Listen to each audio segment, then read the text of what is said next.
Hi, this is Chris with Icelandic Music Review. I'm feeling a bit under the weather because I'm a bit ill, but now that Sonar's done, I managed to get a hold of Sonny, aka Skrillex, and have a quick chat with him about his time here in Iceland. And what follows is our very brief but informative exchange over the phone. Without further ado, here's Skrillex and me. Yeah. Okay, man. So, and like I could barely like tell because I don't know, from my angle I was way in the back. I couldn't really tell what you were doing up there. But like, were there with decks or Just decks, just CDJs. really? Keep it simple. Yeah. That's really cool, man. All right. And then like, okay, so a bunch of people here told me today that you went to like a volcano. Is that true? We didn't go to the volcano. We went to Blue Lagoon yesterday. Today we're just relaxing. I think I got a little sick. Came out of the cold, so I'm just trying to keep it chill right now. In my room, but yeah, like we're trying to go to a volcano today, but it ended up not happening. All right. Yeah. So like, how like are you gonna stay here for much longer or? Nah, we leave tomorrow morning early. Yeah. Have you been to like a lot of bars and stuff? Like, I guess you were at Cafe Baron. Is that what I heard? Yeah, last night. Yeah. So, what do you think of the scene here? Do you think it's nice or? I think it's rad here. It's like people just like cool music and they have cool style and and people like to dance and seem very open and not like pretentious or anything. I like the vibe here. It's really cool. All right. Yeah, it seems really nice, right? So, yeah. when did you first decide to play Sonar? Like, when did that all get organized? Man, a long time ago. Like, I think like 6 or 7, 8 months ago, probably. Really? Yeah, you plan out like really far. A lot of times the headliner stuff, like that stuff gets planned really far, in your bookings. Like we're booked, like the things aren't announced, but I'm planned out to like mid-16 right now, Okay. 16. But yeah, it's crazy how far in advance this shit gets booked. Yeah, I mean, so what's the next stop after this? We're in Miami, and then the Bahamas for Holy Ship. Okay. I was just wondering, so, like, any update on any collaborations? Have you met any Icelandic musicians who might be of interest to you here, or?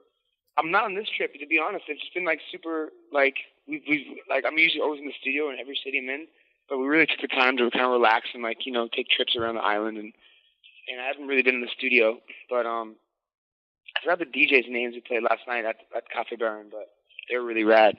Someone mentioned their names that I forgot, but they were like some local house, kind of more like it sounded almost like tropical house, kind of tech house kids that were making some cool stuff. But other than that, like you have your like Peas and Carrots of Iceland, like Bjork and Sigur Rós, like Mum and all those bands that have been big influence for me for years. And we've always talked like I'm friends with like the Bjork and some of her crew and Sigur Rós and some of their crew, and we've always talked about doing something. It's like it always has to be natural and with musicians and all the collaborations that's always happened. It's always been like it's happened on a whim, rather than being so like forced or scheduled. So we'll see. Oh, cool. All right. Yeah, I think that's basically good. I was just really interested in knowing about your setup because I think a lot of people here have been asking you about like the experience, but like. You're a really good programmer, man. Like I think there's no doubt about that, and just like wondering, if you're using like specific VSTs and stuff. Like, is there? Yeah, I mean, it's simple. To be honest, I'm manipulating a lot of audio. Like the sampler in Ableton is the best thing in the world, or even Contact. It's like what you can do in the sampler in Ableton, you can do in Contact almost the same stuff, and I'm like for like my synths, it's like simple, like massive FMA or like silence. You can like program in there, but I go straight to audio really fast and then manipulate stuff in audio is my main thing to do. And then for anybody, like when it comes to like just mixed techniques and tools, like EQ is everything. Like you can get away with EQing more than EQ and limiting is on everything. Like you can really shape things into completely different things by just EQing. And stuff like that. So does that thing take forever to do? Just like to EQ a track, like one specific track? It depends. Yeah, I mean, it depends on what the emotions. Like all EQing is adding or subtracting certain emotions. high end and low end, and the frequency all does something psychologically to you, and then you just understand what you're doing more. The more you do it, you understand what emotions are coming out and what frequencies are making you feel some types of ways. Totally, it's man. That's all it really comes down to. Really, the color. It's you're just coloring, and adding, subtracting colors.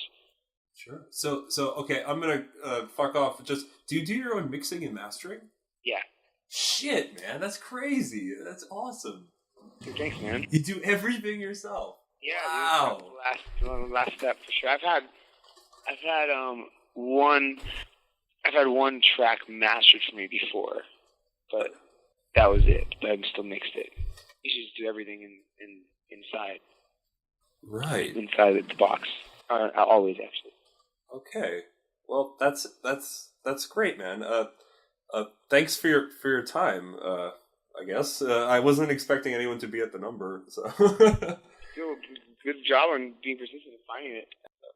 So, all right, man. So you're just gonna have a chilled one in tonight and whatever tomorrow morning? Yeah, man. Exactly. All right. Cool. Well, yeah. All right. Okay. Take care, man. Have a good night. You too, Sonny. You're really awesome, man. Have a good night. Thank you for your time, man. Bye.